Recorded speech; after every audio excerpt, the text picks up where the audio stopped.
8 राज्यों में आज थमेगा पांचवें चरण का प्रचार। पांचवें चरण में 20 मई को 49 सीटों पर मतदान। शाम 6 बजे थमेगा प्रचार का शोर। दिल्ली में आज चुनावी शंखनाद करेंगे मोदी और राहुल। शाम 4 बजे तो शाम 6 बजे राहुल की रैली। चुनावी जंग दिल्ली पहुंची।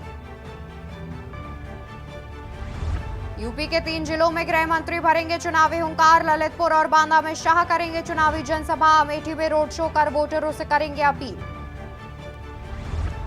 हरियाणा के नूंह में टूरिस्ट बस में लगी भीषण आग। 8 लोगों की मौत, 24 घायल। मथुरा वृंदावन से लौट रहे थे सभी श्रद्धालु। रायबरेली में जानलेवा रफ्तार, बेकाबू पिकअप और कार के बीच भीषण टक्कर। मासूम समेत 4 लोगों की मौत, 3 लोग घायल। सूरज की तपिश से उत्तर भारत में कोहराम। भीषण लू की चपेट में यूपी, हरियाणा, दिल्ली, राजस्थान। तेज गर्मी का अलर्ट जारी। आप देख रहे हैं के न्यूज, खबरों का सारथी। नमस्कार, स्वागत है आपका देश की बात में। मैं हूं आपके साथ अवंतिका अवस्थी। रुक करते हैं आज की तमाम बड़ी खबरों की ओर, जहां अमरोहा में भीषण सड़क हादसा। टक्कर के बाद बस में मची चीख पुकार। टक्कर के बाद बस में मची चीख पुकार। किनारे खड़े डंपर में पीछे से घुसी रोडवेज बस। जोरदार टक्कर के बाद बस के उड़े परखच्चे। बस में सवार 1 दर्जन से अधिक यात्री हुए घायल। हादसे में 8 लोगों की हालत नाजुक। बस चालक को झपकी आने से हुआ हादसा। सभी घायलों का अस्पताल में चल रहा है इलाज। बस चालक की झपकी आने से हुआ हादसा। सभी घायलों का अस्पताल में चल रहा है इलाज। सीतापुर से दिल्ली जा रही थी रोडवेज बस। डिडौली क्षेत्र के नेशनल हाईवे 9 पर हुआ भीषण हादसा। अमरोहा में भीषण सड़क हादसे की वारदात सामने आ रही है। टक्कर के बाद बस में मची चीख पुकार। किनारे खड़े डंपर में पीछे से घुसी रोडवेज बस। जोरदार टक्कर के बाद बस के उड़े परखच्चे। बस में सवार 1 दर्जन से अधिक यात्री हुए घायल। हादसे में 8 लोगों की हालत नाजुक बताई जा रही है। बस चालक को झपकी आने से हुआ भीषण हादसा। सभी घायलों का अस्पताल में चल रहा है इलाज। बस चालक को झपकी आने से हुआ भीषण हादसा। सभी घायलों का अस्पताल में चल रहा है इलाज। सीतापुर से दिल्ली जा रही थी रोडवेज बस। डिडौली क्षेत्र के नेशनल हाईवे 9 पर हुआ हादसा।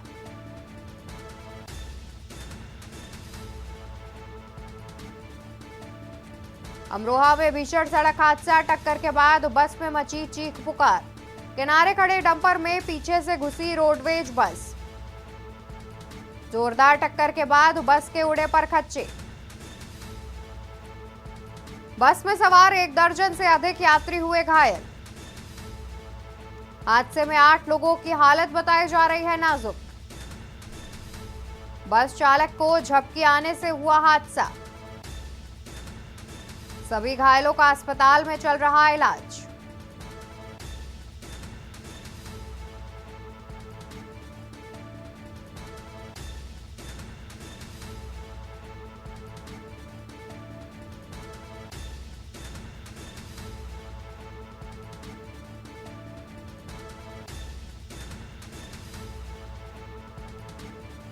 और ज्यादा जानकारी के लिए हमारे साथ संवाददाता शीरफ चौधरी जुड़े हुए हैं।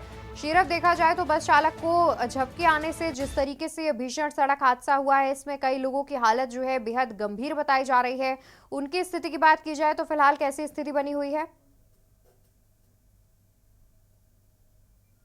अमरोहा के डिडौली थाना क्षेत्र के नेशनल हाईवे 9 पर हुआ है, जहां पे जो सुबह का ये मामला है। सीतापुर से जो रोडवेज आ रही थी, वो एक रोड पर खड़ी हुई जो है गाड़ी है डंपर, उसमें आकर पीछे से घुस जाती है और हादसा इतना भीषण होता है जो रोडवेज बस है उसके परछत्ते उड़ जाते हैं। उसकी जो स्थिति देखने से पता चलता है कि हादसा बहुत ज्यादा भीषण है और इसमें बैठे हुए जो यात्री हैं उनमें 25 लोग लगभग जो घायल हो जाते हैं। घायलों को तुरंत TMU अस्पताल है जो कि थोड़ी दूरी पर है मुरादाबाद में, उसमें जो है उन्हें भर्ती कराया जाता है। उनका सभी जितने लोग जो हल्के चोटिल हुए हैं और जिनका जो ज्यादा चोटिल हुए हैं सबका जो है इलाज चल रहा है उसमें। और स्थिति कुछ लोगों की गंभीर चोटें आई हैं और कुछ लोगों की स्थिति सामान्य है, तो जो हल्की चोटें हैं, लेकिन सभी लोगों का फिलहाल जो है वो TMU हॉस्पिटल में जो है इलाज चल रहा है।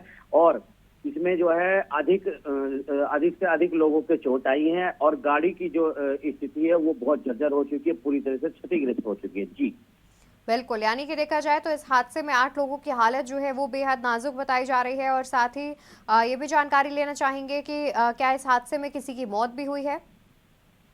जी, अभी अगर बता दें, निश्चित तौर पर मैं बताना चाहूंगा कि अभी आधिकारिक पुष्टि से किसी की भी जो कोई कैजुअलिटी नहीं हुई है। हाँ, इतना जरूर बताया जा रहा है कि 8 लोगों की स्थिति गंभीर है, 25 लोग लगभग घायल हुए हैं। और ये भी वजह बताई जा रही है कि जो रोडवेज बस का ड्राइवर था वो सीतापुर से गाड़ी दिल्ली जा रही थी और उसकी आंख झपकी लगने से जो है ये हादसा पेश आया है। क्योंकि जो डंपर में जाके घुसी है वो एक रोड के साइड खड़ा हुआ था और पीछे से रोडवेज बस अनियंत्रित होके, क्योंकि ड्राइवर को नींद आ गई थी और वो उसमें जाके घुस गई थी। तो जाहिर सी बात है कि जब नींद आने से जो भी हादसे होते हैं वो बहुत भीषण होते हैं, ऐसा ये हादसा पेश आया। जी बहुत शुक्रिया शीरब आपका अधिक जानकारी दर्शकों तक पहुंचाने के लिए।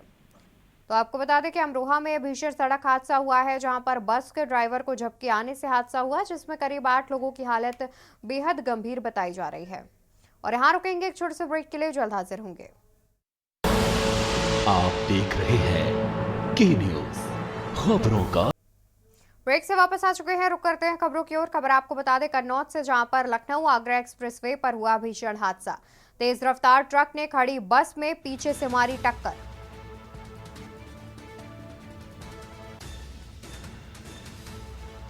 सूचना पर पहुंची पुलिस ने घायलों को पहुंचाया अस्पताल।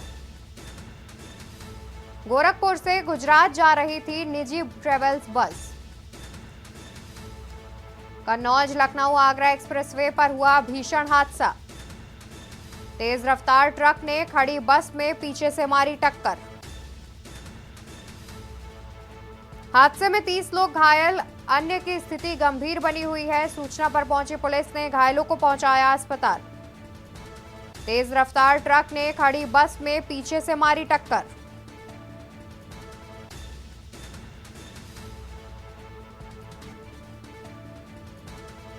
सूचना पर पहुंची पुलिस ने घायलों को पहुंचाया अस्पताल। गोरखपुर से गुजरात जा रही थी निजी ट्रेवल्स बस। और इसी खबर पर ज्यादा जानकारी के लिए हमारे साथ संवाददाता शिबू सैनी जुड़े हुए हैं। शिबू, देखा जाए तो तेज रफ्तार ट्रक ने बस में टक्कर मार दी है, क्या कुछ है पूरा मामला? जी, आपको बता दें कन्नौज से आगरा एक्सप्रेस वे पर ये भीषण हादसा हुआ है। जो सभी लोग बस यात्री उतरे थे, नींद के थोड़ा बैठने के लिए उतरे थे, तो बस खड़ी थी, पीछे से तेज रफ्तार ट्रक ने टक्कर मार दी। गोरखपुर से जा रही थी बस, ट्रैवल बस, उसमें तेज रफ्तार लगातार हादसे होते रहते आगरा एक्सप्रेस वे पर, लगातार हादसे बने हुए हैं। सीबू, और वहीं देखा जाए तो 30 लोगों की हालत घायल बताई जा रही है, तो वहीं 10 लोगों की हालत जो है बेहद गंभीर बताई जा रही है। अगर उनकी बात की जाए तो फिलहाल उन घायलों की स्थिति कैसी बनी हुई है? जी, आपको बता दें बस में 60 लोग सवार थे, पूरे यात्री, ठीक है। 30 की हालत चिंताजनक थी और उनको तत्काल में उन्हें भेजा गया है हॉस्पिटल में, और 10 की जो ज्यादा चिंताजनक थी उनको सैफई रिफर कर दिया गया है। बिल्कुल, यानी कि देखा जाए तो जिस तरीके से ये हादसा सामने आ रहा है, लगातार जो रेस्क्यू कार्य है वो भी तुरंत मौके पर किया गया। बहुत शुक्रिया आपका। तो हादसे में 30 लोगों के घायल और 10 लोगों की गंभीर रूप से घायल होने की बात भी सामने आ रही है। बता दें कि सूचना पर पहुंची पुलिस ने तुरंत घायलों को अस्पताल पहुंचाया, जहां पर उनका इलाज किया जा रहा है। खबर नूह से, जहां पर कुंडली मानेसर पलवल एक्सप्रेसवे पर हुआ हादसा। श्रद्धालुओं से भरी बस में लगी भीषण आग। हादसे में 8 श्रद्धालुओं की हुई मौके पर ही मौत, तो वहीं 24 घायल बताए जा रहे हैं। तो श्रद्धालुओं से भरी बस में लगी भीषण आग। हादसे में 8 श्रद्धालुओं की मौके पर मौत, 24 घायल। हादसे के वक्त बस में सवार थे 60 श्रद्धालु। ड्राइवर को नहीं लगी आग लगने की भनक। हादसे के शिकार लोग पंजाब और चंडीगढ़ के रहने वाले बताए जा रहे हैं।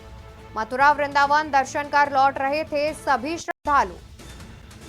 दमकल के देर से पहुंचने पर हादसा हुआ विकराल। खबर नूह से, जहां पर कुंडली मानेसर पलवल एक्सप्रेसवे पर हुआ भीषण हादसा। हादसे की तस्वीरें भी सामने आ रही हैं, जहां पर आप देख सकते हैं किस भीषण तरीके से आग लगी हुई है और बस में भीषण तरीके से आग लगी हुई है। 8-9 दिन से निकले हुए थे। हम अभी वृंदावन से आ रहे थे। क्या हुआ था रात को? पता नहीं, हम तो मैं जाग रही थी, थोड़ा सो रही थी, जाग रही थी, तो थोड़ी नीचे से आवाज आ रही थी, कड़ करके आवाज। मैंने कहा शायद किसी मेन रोड पे चढ़ा रहे हैं तो नीचे से सड़क खराब होगी। तो लेकिन सड़क खराब नहीं, तो पता लगा आगे जाके एक कहती कि मुझे लगा स्मेल भी आ रही है थोड़ी, लेकिन वो गाड़ी को आगे लपटे लगी थी। कोई बाइक वाला पीछे से, कहते 10 किलोमीटर से वो आग लगी हुई थी, पीछे से वो आ रहा था बंदा बाइक पे। जब ये गाड़ी की रोक दिया कि तुम्हारी गाड़ी को आग लगी हुई है, तो हमें फटाफट बचाया। हम आगे बैठे हुए थे 2-3 सीट छोड़ के, हमने जंप किया आग के बीच में से ही, लेकिन बचाव हो गया। कितने लोग सवार थे इसमें? 60 से वक्त है। 1:40 हो रही थी, इसमें आग लग रही थी। आग है तेज सी, थोड़ी लग रही है आग, इसलिए के बराबर है। चलती में हाँ, मैंने इसका आग आया तो मैंने ऐसा हाथ भी गिरा, बीच रोड पर आ गया तो मैं इसका आगे ड्राइवर ने डांटी ना। फिर एक बाइक वाला आया था बराबर में, उसने इससे बोला, जैसे इसने डांटा हम इसके पीछे ही भाग रहे थे। हमने जैसे शीशा फोड़े, गिड़ मारी थी, गिड़ से नहीं फूटे शीशा, इसमें से लाए हम बांस, फिर उनसे शीशा फोड़े। जैसे हमने शीशा फोड़े थे लोगों को निकालने के लिए हाँ, निकालने के लिए जैसे शीशा फोड़े, फिर इसमें और ज्यादा आग लग गई थी। अच्छा। बैरबानी जैसी गाड़ी 10-5 हमने खींच के बाहर फेंकी, फिर इसके बाद कंट्रोल ना हुई आग। हम पीछे हट गए, पानी भी लाए थे, लेकिन पानी से उससे फिर पुलिस को सूचना दी आप लोगों? पुलिस ने सूचना दी। पुलिस 3 घंटे बाद आई थी, जब पूरी बस खाक हो गई जल के। फायर ब्रिगेड की कितनी गाड़ियाँ? 4 गाड़ी आई थी, वो आई थी 3 घंटे बाद आई थी कम से कम, जब आग बिल्कुल शांत हो गई थी। और इसी खबर पर ज्यादा जानकारी के लिए हमारे साथ ब्यूरो चीफ विनोद गुप्ता जुड़े हुए हैं। विनोद जी, देखा जाए तो जिस तरीके से जानकारी सामने आ रही है कि आग लगी थी और जिनमें करीब 8 लोगों की मौके पर ही मौत भी हो गई है, और जानकारी के करीब 3 घंटे बाद पुलिस और दमकल विभाग पहुंचा, क्या कुछ पूरे मामले की जानकारी? नूह के तावड़ू एरिया के अंदर केएमपी के अंदर एक बड़ा हादसा हुआ और बड़े हादसे के अंदर 8 लोगों की जान जा चुकी है। 12 लोग गंभीर रूप से घायल है। 24 गंभीर, जो 24 जो कह लीजिए छोटी मोटी हल्की चोटें लगी है वो घायल है। 60 से अधिक संख्या में जो इसके अंदर लोग थे, सवार थे, ठीक है, उत्तर प्रदेश के अलग अलग क्षेत्रों से, धार्मिक क्षेत्रों से शहर यात्रा करके आ रहे थे। जो ये लोग थे चंडीगढ़ पंजाब के रहने वाले हैं। जो अब बताया जाए कि पुलिस का लेट आना, हाँ, ये टाइम कुछ इस तरह का था, रात के लगभग 1:30 बजे का समय था। पुलिस को इन्फॉर्मेशन करने में भी और पहुंचने में, एरिया संभालने में देर लगी है। 3-3 घंटे का जो लेट हुआ, चाहे पुलिस की तरफ से चाहे फायर ब्रिगेड की तरफ से, उनकी लेट की वजह से जो बड़ा हादसा हुआ है वो जिसमें 8 लोगों की जान जा चुकी है। और सबसे बड़ी बात है कि खुद जो सवारियां, उनको नहीं पता लगा, पीछे से एक मोटर बाइक वाला आता है, उसने देखा और वो एक लंबे सफर के पीछा करते हुए ड्राइवर को बताता है, जिसकी वजह से 8 लोगों की जान तो गई है मगर काफी लोगों की जान बच भी गई है। जी बिल्कुल। और वहीं देखा जाए तो जिस तरीके से जानकारी ये भी सामने आ रही है कि ड्राइवर और बस में सवार यात्रियों को आग लगने की भनक नहीं लगी, कहीं ना कहीं कारण ये भी हो सकता है कि काफी ज्यादा रात थी, सवारियां सो रही होंगी, लेकिन बस ड्राइवर को भी इस हादसे की भनक नहीं लगी कि गाड़ी में आग लगी हुई है। रात के समय रफ्तार बहुत ज्यादा होता है। केएमपी एरिया बिल्कुल कह लीजिए बिल्कुल शांत एरिया होता है, वहाँ पर जैसे रात के समय ट्रैफिक बहुत कम होता है। तो सीधी सी बात है, हाई स्पीड होती है और हाई स्पीड के अंदर किसी को नहीं पता लगता कि आखिर क्या हो रहा है। आवाज आती है, ट्रक गाड़ियां चलती तो अलग तरह की आवाज आती है। सवारियां सोने के मूड में थी, सब सोई हुई थी। आप पीछे जब एक मोटर बाइक वाले की लोकल लोग जो होते हैं वहाँ पे, सुबह का समय होता है, जल्दी निकल जाते हैं अपने और निजी कामों के लिए। वो लोग निकल रहे थे तो उससे देखा कि आग लगी है, तो जब जाके उसने सूचित किया। और हाई स्पीड होने की वजह से बस भी तेज स्पीड से थी, चलती गई, और जब ऐसी स्पीड थी कि आग हवा ने इस तरह पकड़ा कि पूरी बस को अपनी चपेट में ले लिया और कह लीजिए इतनी बड़ी हानि जो है नूह क्षेत्र के अंदर 8 लोगों की जो मौत हुई है बड़ी दुखदाई है जी। बिल्कुल, यानी कि देखा जाए तो काफ़ी बड़ा बड़ा हादसा है जहां पर कहीं ना कहीं देखा जाए तो रात के समय में आग लगी और आग इतनी भीषण थी कि मौके पर ही 8 श्रद्धालुओं की मौत हो गई। बहुत शुक्रिया विनोद जी आपका अधिक जानकारी हमारे दर्शकों तक पहुंचाने के लिए।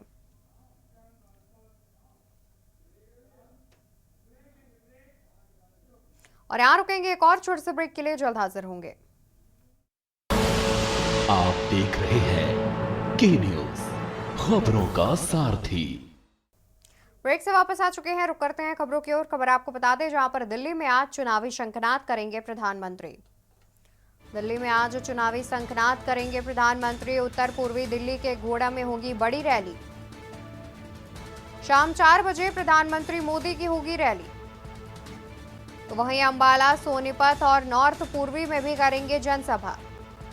दिल्ली में आज चुनावी शंखनाद करेंगे प्रधानमंत्री नरेंद्र मोदी।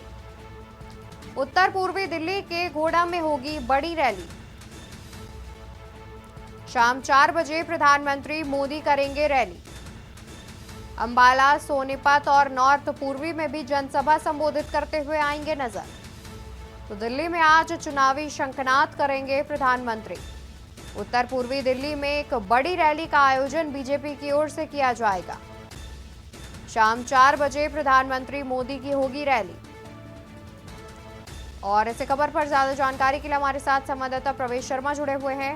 प्रवेश, देखा जाए तो आज से दिल्ली में बीजेपी की ओर से चुनावी शंखनाद किया जा रहा है, जहां पर प्रधानमंत्री एक बड़ी रैली करते हुए नजर आएंगे और इसके अलावा वो हरियाणा में भी जनसभा संबोधित करेंगे। क्या कुछ अधिक जानकारी है? बिल्कुल, देखिए मैं आपको बता दूं दिल्ली में जो है गर्मी का पारा जरूर जो है बढ़ता चला जा रहा है। कल दिल्ली में तापमान 45 डिग्री के आसपास रहा, लेकिन आज की बात करें, शनिवार का दिन है, दिल्ली में सियासी पारा भी बढ़ता हुआ नजर आ रहा है। प्रधानमंत्री मोदी की उत्तर पूर्वी दिल्ली में जो है रैली होनी है, जनता को संबोधित करेंगे और सबसे बड़ी बात यह है कि मनोज तिवारी के गढ़ में वो जो है पूरा प्रोग्राम या कार्यक्रम रखा गया है। विशेष रूप से प्रधानमंत्री मोदी जो है 6वें चरण में जो दिल्ली में मतदान होना है, लोकसभा का चुनाव चल रहा है, मतदान के दौरान दिल्ली में जो 25 मई को मतदान है उसको लेकर प्रधानमंत्री जनता से संबोधित करेंगे। और दिल्ली में विशेष रूप से आज प्रधानमंत्री मोदी के साथ साथ जो है अरविंद केजरीवाल की भी 5 जनसभाएं हैं। लगातार जो है मतदान करीब जैसे जैसे दिल्ली में आता जा रहा है, उसको देखते हुए सभी पार्टियों ने अपनी कमर कस ली है। बिल्कुल, और वहीं देखा जाए तो जिस तरीके से अब जेल से बाहर आने के बाद अरविंद केजरीवाल भी लगातार दिल्ली में प्रचार प्रसार करते हुए नजर आ रहे हैं, तो कहीं ना कहीं बीजेपी और आम आदमी पार्टी के बीच दिल्ली में कांटे का मुकाबला देखने को मिल रहा है। बिल्कुल, देखिए मैं आपको बता दूं कि इंडिया गठबंधन में कांग्रेस और आम आदमी पार्टी है और दोनों के कैंडिडेट मिलकर जो है दिल्ली में चुनाव लड़ रहे हैं। दिल्ली में 7 सीटें हैं, 7 में से 3 सीटों पर आम आदमी पार्टी, 4 सीटों पर आम आदमी पार्टी है और 3 सीटों पर कांग्रेस है। और सबसे बड़ी बात यह है कि जहां पर प्रधानमंत्री मोदी आज रैली करने जा रहे हैं, उनके मनोज तिवारी के पक्ष में उनके सामने जो है कांग्रेस के प्रत्याशी कन्हैया कुमार है। उनको लेकर जिस तरीके की बातें या जिस तरीके का जो है मीडिया पर एक जो कैंपेन चलाया जा रहा है, उसको लेकर प्रधानमंत्री मोदी सीधे तौर पर हमला करते हुए नजर आएंगे और इंडिया गठबंधन और आम आदमी पार्टी को सीधा निशाना करते हुए दिल्ली की जनता से वोट करने की अपील करते हुए दिखाई देंगे। बिल्कुल, यानी कि देखा जाए तो जिस तरीके से दिल्ली में भी गठबंधन के तहत चुनाव लड़ा जा रहा है, तो कांटे की टक्कर देखने को मिलेगी दोनों ही पार्टियों के बीच। बहुत शुक्रिया प्रवेश आपका अधिक जानकारी दर्शकों तक पहुंचाने के लिए। तो बता दें कि आज राजधानी दिल्ली में प्रधानमंत्री नरेंद्र मोदी एक बड़ी रैली संबोधित करते नजर आएंगे। इसके अलावा हरियाणा के अंबाला और सोनीपत में भी जनसभा संबोधित करने पहुंचेंगे। तो आज प्रधानमंत्री नरेंद्र मोदी का दिल्ली और हरियाणा राज्यों का दौरा है, जहां पर दिल्ली में वो एक बड़ी रैली करते हुए नजर आएंगे। और यहाँ रुकेंगे एक और छोटे से ब्रेक के लिए, जल्द हाजिर होंगे। आप देख रहे हैं के न्यूज, खबरों का सार। ब्रेक से वापस आ चुके हैं, रुक करते हैं खबरों की ओर। खबर आपको बता दें जहां पर दिल्ली में आज इंडिया गठबंधन की होगी रैली। अशोक विहार में राहुल गांधी करेंगे जनसभा।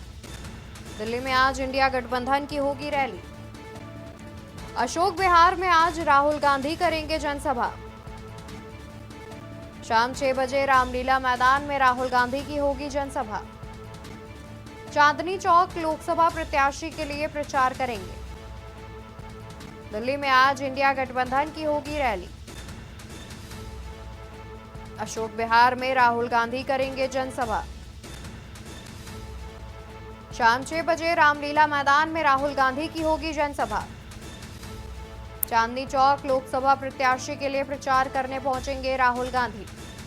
तो दिल्ली में आज इंडिया गठबंधन की होगी रैली, जहां पर इंडिया गठबंधन की झलक देखने को मिलेगी। अशोक विहार में राहुल गांधी जनसभा करते हुए नजर आएंगे। शाम 6 बजे रामलीला मैदान में राहुल की होगी जनसभा। चांदनी चौक लोकसभा प्रत्याशी के लिए प्रचार प्रसार करते नजर आएंगे कांग्रेस नेता राहुल गांधी। तो दिल्ली में आज इंडिया गठबंधन की रैली, अशोक विहार में राहुल गांधी करेंगे जनसभा। शाम 6 बजे रामलीला मैदान में राहुल की होगी जनसभा। इसी खबर पर ज्यादा जानकारी के लिए हमारे साथ संवाददाता प्रवेश शर्मा जुड़े हुए हैं।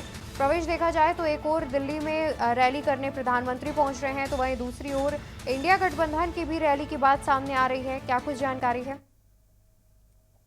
बिल्कुल, देखिए लोकसभा चुनाव का समय चल रहा है और दिल्ली में 25 मई को मतदान है और इसकी वजह से दिल्ली में आज शनिवार का दिन ताबड़तोड़ जनसभाओं से रैलियों से भरा हुआ है। सबसे बड़ी बात है कि प्रधानमंत्री मोदी यहाँ पर रैली कर रहे हैं, अरविंद केजरीवाल 5 जनसभाएं कर रहे हैं। इसके साथ साथ राहुल गांधी जो है चांदनी चौक विधानसभा के अंतर्गत वजीराबाद के पास अशोक विहार में एक रैली या एक सीधे तौर पर एक जनसभा करने जा रहे हैं, जिसमें विशेष रूप से बीजेपी या प्रधानमंत्री मोदी पर हमला करते हुए नजर आएंगे और दिल्ली की जनता से अपने पक्ष में वोट डालने की अपील करते हुए दिखाई देंगे। जी बिल्कुल, और वहीं देखा जाए तो जिस तरीके से दिल्ली में आम आदमी पार्टी और कांग्रेस गठबंधन से चुनाव लड़ रही है, तो इसका जो फायदा है वो भी आम आदमी पार्टी और कांग्रेस को मिलता हुआ दिखाई देगा। लेकिन जो आरोप प्रत्यारोप का दौर है उसको भी एक झलक जो है वो दिल्ली में आज देखने को मिलेगी। बिल्कुल, जब ये जनसभा शुरुआत होगी लगभग 6 बजे का समय बताया जा रहा है, तो इसमें सीधे तौर पर कहूँ इंडिया गठबंधन के तमाम बड़े नेता आम आदमी पार्टी से अरविंद केजरीवाल के जाने की भी उम्मीद जताई जा रही है। हालांकि उनकी 5 जनसभाएं दिल्ली में पहले से तय है, उसके बावजूद बताया जा रहा है कि वो गठबंधन होने की वजह से थोड़ा सा समय राहुल गांधी की रैली में विशेष रूप से देंगे और राहुल गांधी चांदनी चौक के प्रत्याशी जेपी अग्रवाल जो कांग्रेस की तरफ से जो है चुनाव लड़ रहे हैं और गठबंधन के फेवर में आकर वो ये सीट से चुनाव लड़ रहे हैं, तो उनके पक्ष में वोट मांगने की अपील करेंगे। सीधे तौर पर प्रधानमंत्री मोदी पर हमला करेंगे और दूसरी तरफ बात करें तो प्रधानमंत्री मोदी की रैली है, उसमें जनता को संबोधित करते हुए कहीं ना कहीं प्रधानमंत्री मोदी भी राहुल गांधी का कटाक्ष करते हुए नजर आएंगे। बिल्कुल, यानी कि देखा जाए तो जिस तरीके से आज राजधानी दिल्ली में प्रचार प्रसार किया जाना है, जहां पर एक और इंडिया गठबंधन है तो दूसरी ओर बीजेपी। बहुत शुक्रिया प्रवेश आपका अधिक जानकारी दर्शकों तक पहुंचाने के लिए। बता दें कि आज राजधानी दिल्ली में इंडिया गठबंधन की भी एक बड़ी रैली होने की बात सामने आ रही है, जिसमें राहुल गांधी इस रैली को संबोधित करने पहुंचेंगे और एक जनसभा करते हुए भी नजर आएंगे। वहीं आपको बता दें कि आज बीजेपी राष्ट्रीय अध्यक्ष का हिमाचल दौरा, जेपी नड्डा हिमाचल प्रदेश में भरेंगे चुनावी हुंकार। बीजेपी राष्ट्रीय अध्यक्ष हिमाचल प्रदेश में भरेंगे चुनावी हुंकार। 3 चुनावी जनसभाओं को बीजेपी राष्ट्रीय अध्यक्ष करेंगे संबोधित। हिमाचल के नूरपुर, कांगड़ा, चंबा, सोलन में होगी जनसभा। आज बीजेपी राष्ट्रीय अध्यक्ष का हिमाचल दौरा। जेपी नड्डा हिमाचल प्रदेश में भरेंगे चुनावी हुंकार। 3 चुनावी जनसभाओं को संबोधित करेंगे बीजेपी राष्ट्रीय अध्यक्ष। हिमाचल के नूरपुर, कांगड़ा, चंबा, सोलन में होगी जनसभा। आज बीजेपी राष्ट्रीय अध्यक्ष का हिमाचल दौरा। बीजेपी राष्ट्रीय अध्यक्ष हिमाचल प्रदेश में भरेंगे चुनावी हुंकार। और इसी खबर पर ज्यादा जानकारी के लिए हमारे साथ संवाददाता प्रवेश शर्मा जुड़े हुए हैं। प्रवेश, देखा जाए तो आज बीजेपी राष्ट्रीय अध्यक्ष जो है हिमाचल दौरे पर पहुंच रहे हैं, वहां पर भी वो चुनावी जनसभा करते हुए नजर आएंगे, क्या कुछ अधिक जानकारी है? बिल्कुल, देखिए मैं आपको बता दूं कि बीजेपी के राष्ट्रीय अध्यक्ष जेपी नड्डा 1 दिवसीय कार्यक्रम के लिए हिमाचल प्रदेश जा रहे हैं और सीधे तौर पर बता दूं यहाँ पर 3 जनसभाएं उन्होंने करनी है, नूरपुर, कांगड़ा और चंबल में। और सीधे तौर पर बता दूं पहली जनसभा जो है उनकी लगभग 11 बजे है, फिर 1:30 बजे है और 3:30 बजे चंबल में। लेकिन सबसे बड़ी बात यह है कि जिस तरीके से हिमाचल प्रदेश में लगातार जनता ने जो है रुख बदल कर जो है पार्टियों को वोट दिया है, वो वोट साधने के लिए खुद जो है बीजेपी के राष्ट्रीय अध्यक्ष जेपी नड्डा हिमाचल प्रदेश पहुंच रहे हैं और कहीं ना कहीं कई ऐसे कैंडिडेट हैं जिनके लिए नए प्रत्याशी जो है बीजेपी ने उतारे, उनके लिए वोट मांगते हुए नजर आए। बिल्कुल, यानी कि देखा जाए तो बीजेपी आज हिमाचल प्रदेश में भी प्रचार प्रसार करने पहुंच रही है। बहुत प्रवेश आपका ज्यादा जानकारी दर्शकों तक पहुंचाने के लिए। तो आपको बता दें कि आज बीजेपी राष्ट्रीय अध्यक्ष का प्रदेश दौरा है, जहां पर 3 चुनावी जनसभाओं को संबोधित करने के लिए पहुंच रहे हैं।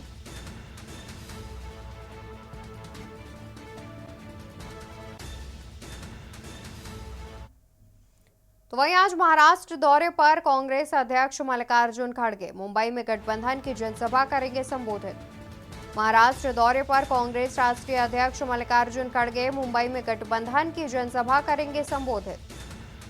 खड़गे उद्धव ठाकरे शरद पवार सभा को करेंगे संबोधित। मुंबई में ग्रैंड हयात के मैदान में जनसभा का किया गया है आयोजित। तो खबर राजधानी दिल्ली से, जहां पर आज महाराष्ट्र दौरे पर रहेंगे मल्लिकार्जुन खड़गे, मुंबई में गठबंधन की जनसभा करेंगे संबोधित। खड़गे उद्धव ठाकरे शरद पवार सभा को करेंगे संबोधित। इसी खबर पर ज्यादा जानकारी के लिए हमारे साथ प्रवेश शर्मा जुड़े हैं। प्रवेश, देखा जाए तो आज मल्लिकार्जुन खड़गे महाराष्ट्र पहुंच रहे हैं और उनके अलावा मंच पर कई दिग्गज और उपस्थित नजर आएंगे। इंडिया गठबंधन की झलक देखने को मिलेगी, क्या कुछ जानकारी है? बिल्कुल, देखिए कांग्रेस के राष्ट्रीय अध्यक्ष है मल्लिकार्जुन खड़गे, और वो सीधे तौर पर महाराष्ट्र मुंबई में पहुंच रहे हैं। और जहां जिस तरीके से ये रैली या सीधे तौर पर कई जनता को संबोधित करना है, पूरी झलक इंडिया गठबंधन की दिखाई देगी। जितनी इंडिया गठबंधन में पार्टियां शामिल है, लगभग उनके तमाम बड़े नेता इस मंच पर मौजूद होंगे। और मल्लिकार्जुन खड़गे जो है विशेष रूप से कई ऐसे कटाक्ष जो है प्रधानमंत्री मोदी को लगातार करते रहते हैं। उन्होंने जिस तरीके से अनाज की बात की थी, 5 किलो राशन प्रधानमंत्री मोदी की तरफ से दिया जा रहा है, लेकिन सीधे तौर पर मल्लिकार्जुन ने उनका कटाक्ष करते हुए 10 किलो देने का ऐलान किया था। और कई ऐसी सीधे तौर पर कहूँ ऐसी चुनावी संबोधन है, या ये कहें कि चुनावी कटाक्ष है, जो दोनों पक्षों से एक दूसरे पर देखने को मिल रहा है। कहीं ना कहीं आरोप और प्रत्यारोप के साथ साथ जनता को प्रलोभन देने का भी काम किया जा रहा है। कई ऐसी योजनाएं कांग्रेस की तरफ से पहले से ही घोषणा कर दी गई है कि अगर वो आएंगे तो वो ये तमाम बदलाव जो है यहाँ पर करेंगे। उसके अलावा प्रधानमंत्री मोदी पर सीधे तौर पर पूरा इंडिया गठबंधन जो है कटाक्ष करता हुआ नजर आए। बिल्कुल, और वहीं प्रवेश, देखा जाए तो जिस तरीके से लगातार एक रणनीति के तहत कार्य किया जा रहा है, इंडिया गठबंधन एक ओर है तो वहीं दूसरी ओर बीजेपी है, और लगातार चुनावी प्रचार भी है, वो भी जारी है। महाराष्ट्र की बात की जाए तो वहां का सियासी समीकरण कैसा दिखने को मिल रहा है? देखिए, मैं आपको सीधे तौर पर बता दूं कि महाराष्ट्र की जो जनता है, या सीधे तौर पर कहूँ जो वोटर है, वो कहीं ना कहीं सीधे तौर पर कहूँ तो बीजेपी के पक्ष में ज्यादा दिखाई देता है। लेकिन वहां पर शिवसेना का गढ़ माना जाता है। लगातार शिवसेना ने वहां पर अपने आप को जो है विजय घोषित किया है, विजय भी है, जनता का प्यार उनको लगातार मिला है। लेकिन इस बार की जो बात करें, लगातार सभी पार्टियां प्रलोभन दे रही है। कांग्रेस ने कई ऐसी योजनाओं का जो है बखान या सीधे तौर पर ऐलान किया है कि अगर उनकी सत्ता आती है तो 25 लाख से ज्यादा लोगों को जो है बीमारी योजना दी जाएगी, ताकि वो अपना इलाज मुफ्त में करा सके। इसके अलावा 10 किलो राशन देने की बात है। और इसके अलावा महिलाओं को, जो गरीब महिला है, उनको 1 लाख रुपए देने का जो वादा राहुल गांधी की तरफ से किया गया है। तो कहीं ना कहीं जनता को प्रलोभन देने का पूरी तरीके से चुनावी समर है, चुनावी मौसम है। इस मौसम में हर पार्टी जो है अपने आप को कहीं ना कहीं जनता के करीब दिखाने की कोशिश कर रही है, और जनता के लिए ऐसी ऐसी योजना लाकर जनता को मन मोहने का काम कर रही है। लेकिन सवाल ये है कि जनता जब वोट करने जाएगी तो वो ये तय करेगी कि वो किस पार्टी को वोट देगी, और आने वाली 4 जून को जब ये फैसला होगा तो वो हमारे और आपके सामने हो। बिल्कुल, बहुत शुक्रिया प्रवेश आपका ज्यादा जानकारी हम तक पहुंचाने के लिए। तो आपको बता दें कि आज कांग्रेस के राष्ट्रीय अध्यक्ष मल्लिकार्जुन खड़गे पहुंचेंगे महाराष्ट्र, जहां पर गठबंधन की जनसभा को संबोधित करते हुए नजर आएंगे। और इस दौरान मंच पर खड़गे, उद्धव ठाकरे, शरद पवार भी उपस्थित रहेंगे।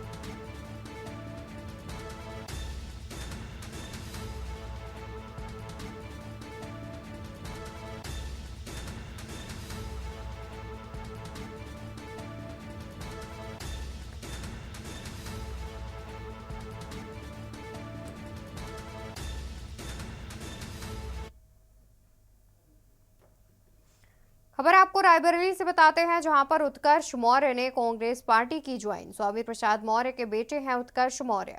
प्रियंका गांधी ने उत्कर्ष का पार्टी में किया स्वागत। चुनाव के बीच स्वामी प्रसाद के बेटे कांग्रेस में हुए शामिल। बता दें कि स्वामी प्रसाद के बेटे उत्कर्ष मौर्य ने कांग्रेस पार्टी ज्वाइन कर ली है। मौर्य ऊंचाहार रायबरेली से हैं और विधानसभा चुनाव भी लड़ रहे हैं। स्वामी प्रसाद और उनके परिवार का रायबरेली में अपने समाज में अच्छा खासा प्रभाव है। ऊंचाहार के विधायक मनोज पांडे ने बीजेपी की सदस्यता ग्रहण कर ली थी, लिहाजा विपक्ष के मैदान में संभावना देख उत्कर्ष कांग्रेस में शामिल हो गए।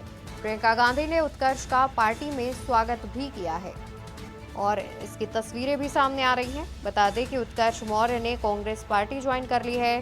स्वामी प्रसाद मौर्य के बेटे हैं उत्कर्ष मौर्य।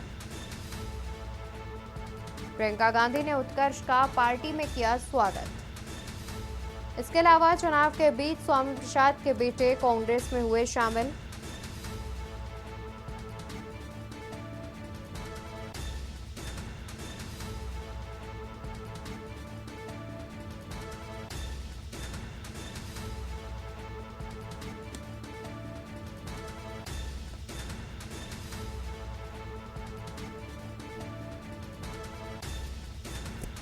उत्कर्ष मौर्य ने कांग्रेस पार्टी की ज्वाइन।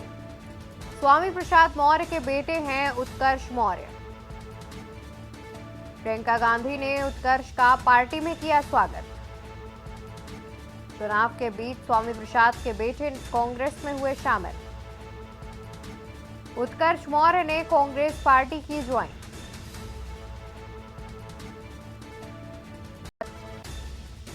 आपको बता दें कि स्वामी प्रसाद मौर्य के बेटे उत्कर्ष मौर्य ने कांग्रेस पार्टी ज्वाइन कर ली है। मौर्य ऊंचाहार रायबरेली से हैं और विधानसभा चुनाव भी लड़ रहे हैं। स्वामी प्रसाद और उनके परिवार का रायबरेली में अपने समाज में अच्छा खासा प्रभाव है। ऊंचाहार के विधायक मनोज पांडे ने कल बीजेपी की सदस्यता ग्रहण कर ली थी, लिहाजा विपक्ष के मैदान में संभावना देख उत्कर्ष कांग्रेस में शामिल हो गए हैं। प्रियंका गांधी ने उत्कर्ष का पार्टी में स्वागत भी किया है और इसकी तस्वीरें भी सोशल मीडिया पर वायरल हो रही हैं। और ऐसी खबर पर ज्यादा जानकारी के लिए हमारे साथ संवाददाता केशवानंद भी जुड़े हुए हैं। केशवानंद, जिस तरीके से देखा जाए तो चुनाव के बीच जो उत्कर्ष मौर्य हैं उन्होंने कांग्रेस पार्टी ज्वाइन कर ली है। जैसे कि कहा जाता है कि रायबरेली में स्वामी प्रसाद मौर्य का अपने समाज में अच्छा खासा दबदबा है, तो इसका फायदा भी अब कांग्रेस को मिलता हुआ दिखेगा। रायबरेली में इन दिनों जहाँ पे राजनीति काफी कम देखने को मिल रही है, क्योंकि 5वें चरण में रायबरेली में लोकसभा चुनाव को लेकर के मतदान होना है। उसके पहले से ही देखा जा रहा है कि जो राजनीतिक नेता है वो पार्टी को, जैसे बीते कल की अगर बात करें तो समाजवादी पार्टी के जो विधायक थे मनोज कुमार पांडे, उन्होंने अमित शाह की अध्यक्षता में कल भारतीय जनता पार्टी को ज्वाइन किया है। वहीं इनके सामने चुनाव बीते दिन लोकसभा विधानसभा चुनाव लड़े हुए उत्कर्ष मौर्य, जो कि स्वामी प्रसाद मौर्य के बेटे हैं, उन्होंने जो है कभी मनोज कुमार पांडे के सामने जो है चुनाव भी विधानसभा का ऊंचाहार से चुनाव लड़ा था। लेकिन कल जिस प्रकार मनोज कुमार पांडे ने बीजेपी ज्वाइन की, वहीं देर रात जो है स्वामी प्रसाद मौर्य के बेटे उत्कर्ष मौर्य ने प्रियंका गांधी के साथ रह करके कांग्रेस पार्टी ज्वाइन किया है। तो कहीं ना कहीं रायबरेली में जो है चुनावी माहौल काफी गर्म देखने को मिल रहा है। बताया जा रहा है कि उत्कर्ष मौर्य जो रायबरेली में अगर बात करें तो इनका काफी दबदबा अपने क्षेत्र में देखने को मिलता है। ऊंचाहार में कई बार चुनाव भी लड़ चुके हैं, हालांकि इनको हार का सामना करना पड़ा है, लेकिन इनके कांग्रेस पार्टी में आने से कहीं ना कहीं कांग्रेस पार्टी को ऊंचाहार विधानसभा में फायदा देखने को मिलेगा जरूर। जी बिल्कुल, यानी कि देखा जाए तो जिस तरीके से कांग्रेस में शामिल हुए हैं उत्कर्ष मौर्य, तो इसका फायदा कहीं ना कहीं जाहिर तौर पर कांग्रेस को मिलता दिखेगा। बहुत शुक्रिया केशवानंद आपका ज्यादा जानकारी दर्शकों तक पहुंचाने के लिए। तो प्रियंका गांधी ने उत्कर्ष का पार्टी में स्वागत भी किया है और जिस तरीके से ऊंचाहार विधानसभा में स्वामी प्रसाद मौर्य के दबदबा माना जाता है, उनकी अच्छी खासी पकड़ मानी जाती है, तो इसका फायदा जो है वो भी आने वाले चुनाव में कांग्रेस को देखने को मिलेगा। रुकेंगे एक छोटे से ब्रेक के लिए, जल्द हाजिर होंगे। आप देख रहे हैं के न्यूज, खबरों का सारथी। ब्रेक से वापस आ चुके हैं, रुक करते हैं खबरों की ओर। खबर आपको बता दें, जहां पर रायबरेली दौरे पर आज बीजेपी नेत्री हेमा मालिनी बीजेपी प्रत्याशी के समर्थन में करेंगी रोड शो। बीजेपी प्रत्याशी के समर्थन में करेंगी रोड शो। शहर के डिग्री कॉलेज से शुरू होगा रोड शो। दिनेश प्रताप के समर्थन में वोट की अपील करेंगी हेमा मालिनी। तो रायबरेली दौरे पर आज बीजेपी नेत्री हेमा मालिनी बीजेपी प्रत्याशी के पक्ष में करेंगी प्रचार प्रसार। बीजेपी प्रत्याशी के समर्थन में रोड शो करते हुए नजर आएंगी हेमा मालिनी। शहर के डिग्री कॉलेज से रोड शो की होगी शुरुआत। दिनेश प्रताप के समर्थन में वोट की अपील करेंगी हेमा मालिनी। रायबरेली दौरे पर आज बीजेपी नेत्री हेमा मालिनी बीजेपी प्रत्याशी के समर्थन में करेंगी रोड शो। शहर के डिग्री कॉलेज से रोड शो की होगी शुरुआत। दिनेश प्रताप के समर्थन में वोट की अपील करेंगी हेमा मालिनी। रायबरेली दौरे पर आज बीजेपी नेत्री हेमा मालिनी।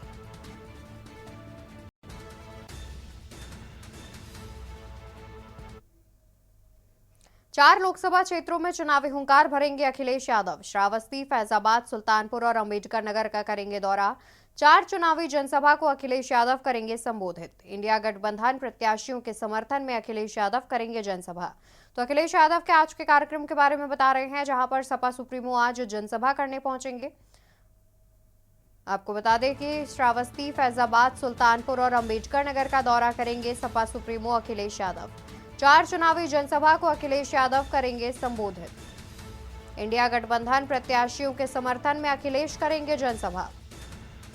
आज 4 लोकसभा क्षेत्रों में हुंकार भरेंगे अखिलेश यादव। श्रावस्ती, फैजाबाद, सुल्तानपुर और अंबेडकर नगर का दौरा करेंगे सपा सुप्रीमो। 4 चुनावी जनसभा को अखिलेश यादव करेंगे संबोधित। इंडिया गठबंधन प्रत्याशियों के समर्थन में जनसभा करेंगे।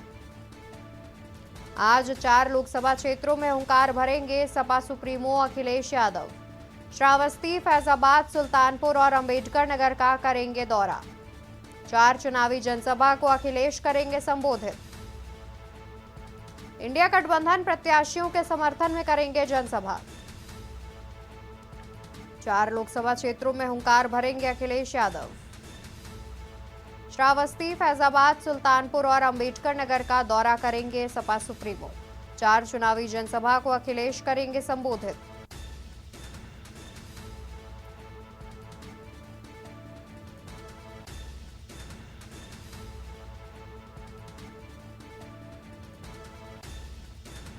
श्रावस्ती, फैजाबाद, सुल्तानपुर और अंबेडकर नगर का दौरा करेंगे सपा सुप्रीमो।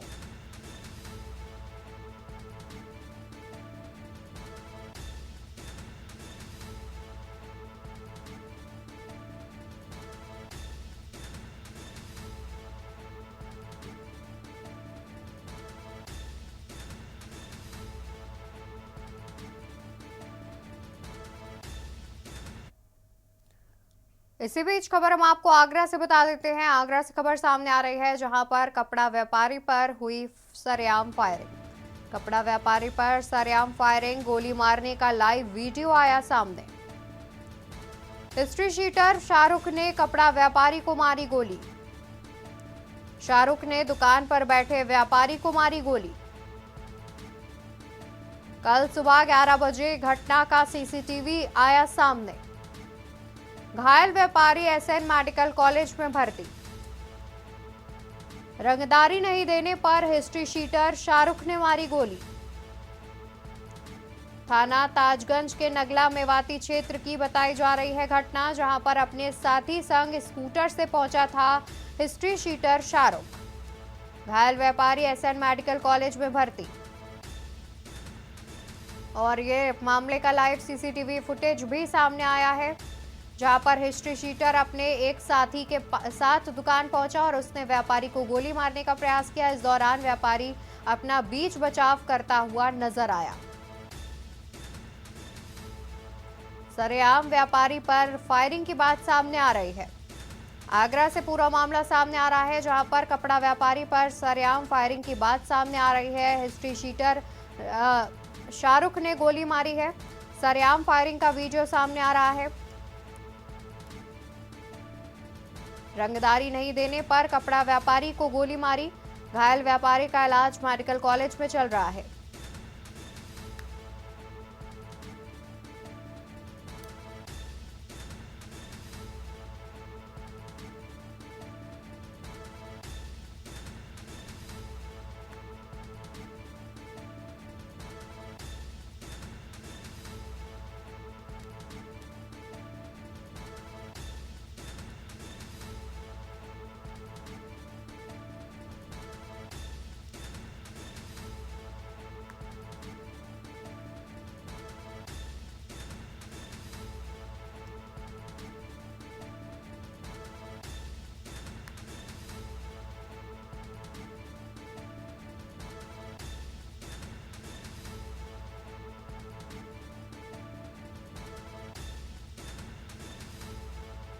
और ज्यादा जानकारी के लिए हमारे साथ आगरा से संवाददाता अजेंद्र चौहान भी जुड़े हुए हैं।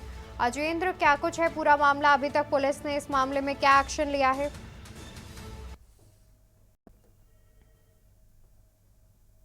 चौथ मांगी जा रही थी, उस चौथ का विरोध करने और चौथ ना देने का ये नतीजा उठाना पड़ा है यहाँ पर जो कपड़ा व्यापारी है। और बड़ी बात यह है कि कल की ये घटना है, लेकिन जब पुलिस ने इस पूरे मामले की जांच की और तो इसमें एक सीसीटीवी फुटेज सामने आया है और आप देख सकते हैं कि किस तरह से एक्टिवा पर ये हिस्ट्री शीटर जो बदमाश है ये आकर और कपड़ा व्यापारी की दुकान पर आकर सीधा उसके गोली मारता है और गोली पैर में लगती है और वहां से भाग जाता है। तो यहाँ जो दबंगई का ये पूरा मामला तस्वीरों में कैद हुआ है।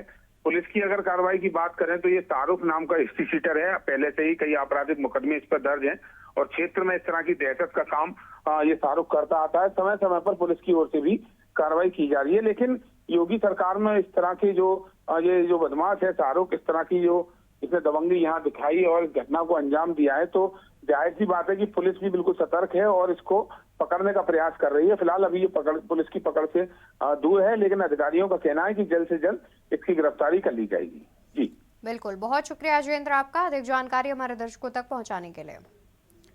बता दें कि पूरा मामला आगरा से सामने आ रहा है, जहां पर हिस्ट्री शीटर शाहरुख ने सरेआम कपड़ा व्यापारी पर फायरिंग की है। मामले का सीसीटीवी फुटेज भी सामने आया है। कपड़ा व्यापारी की इलाज जो है वो मेडिकल कॉलेज में चल रहा है।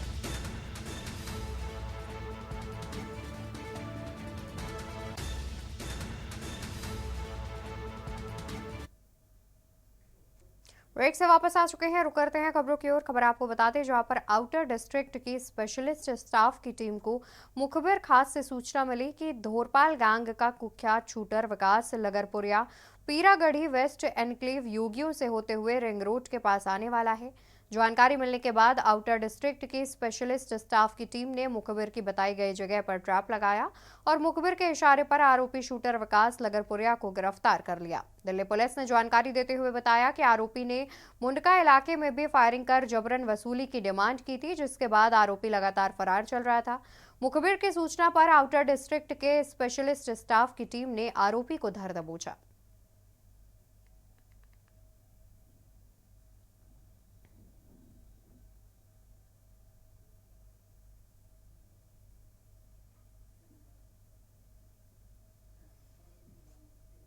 खबर मंडला से है, जहां मवई विकास खंड के शिक्षा विभाग में नियमों की धज्जियां उड़ाई जा रही हैं। शासन के नियमों का दरकिनारा कर 3 बच्चों के पिता प्राथमिक शाला में नौकरी कर रहा है। बता दें कि शासन ने 2001 के बाद तीसरी संतान होने के बाद शासकीय नौकरी के लाभ से वंचित रखा है। अगर कोई गलत जानकारी देकर नौकरी करता है तो उस पर कार्रवाई होगी।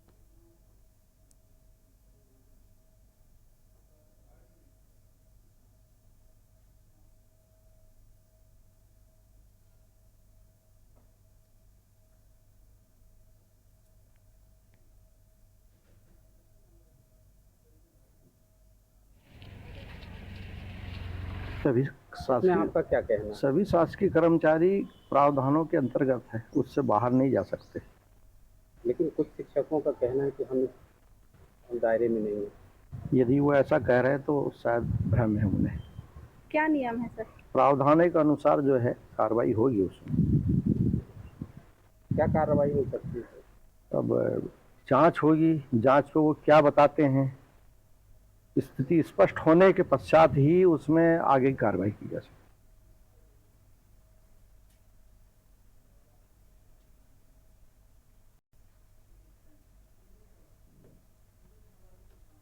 है। इसी बीच दिल्ली से खबर सामने आ रही है। खबर हम आपको दिल्ली से बताते हैं, जहां पर दिल्ली से खबर सामने आ रही है। महिलाओं को 8,500 रुपए हर महीने देंगे, हम हिंदुस्तानियों की सरकार चलाएंगे। कांग्रेस नेता राहुल गांधी ने एक्स पर लिखा, गरीब परिवारों के लिए कांग्रेस का बड़ा फैसला, हम 5 नहीं 10 किलो फ्री राशन देंगे, महिलाओं को 8,500 रुपए हर महीने देंगे। गरीब परिवारों के लिए कांग्रेस का बड़ा फैसला आया सामने, हम 5 नहीं 10 किलो फ्री राशन देंगे। कांग्रेस नेता राहुल गांधी ने एक्स पर पोस्ट कर लिखा, कि हम 5 नहीं 10 किलो फ्री राशन देंगे, महिलाओं को 8,500 रुपए हर महीना देंगे, हम हिंदुस्तानियों की सरकार चलाएंगे। तो कुछ इस प्रकार से कांग्रेस नेता राहुल गांधी ने एक्स पर लिखकर पोस्ट किया है, जिसमें उन्होंने लिखा कि गरीब परिवारों के लिए कांग्रेस एक बड़ा फैसला लिया है। हम 5 नहीं 10 किलो फ्री राशन देंगे, महिलाओं को 8500 रुपए हर महीने देंगे। गरीब परिवारों के लिए कांग्रेस का बड़ा फैसला। कांग्रेस की ओर से कहा गया कि हम 5 नहीं 10 किलो फ्री राशन देंगे, महिलाओं को 8,500 रुपए हर महीने देंगे, हम हिंदुस्तानियों की सरकार चलाएंगे। कांग्रेस नेता राहुल गांधी ने एक्स पर लिखा पोस्ट। कांग्रेस नेता ने लिखा कि गरीब परिवारों के लिए कांग्रेस का बड़ा फैसला, हम 5 नहीं 10 किलो फ्री राशन देंगे,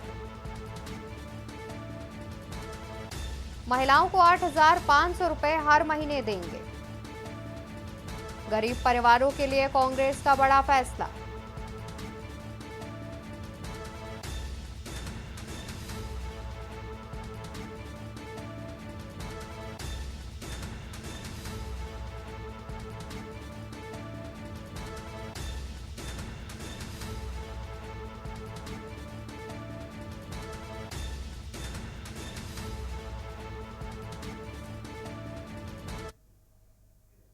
देश की बात में मेरे साथ फिलहाल के लिए बस इतना ही। बाकी खबरों के लिए आप देखते रहिए के न्यूज़ इंडिया। नमस्कार।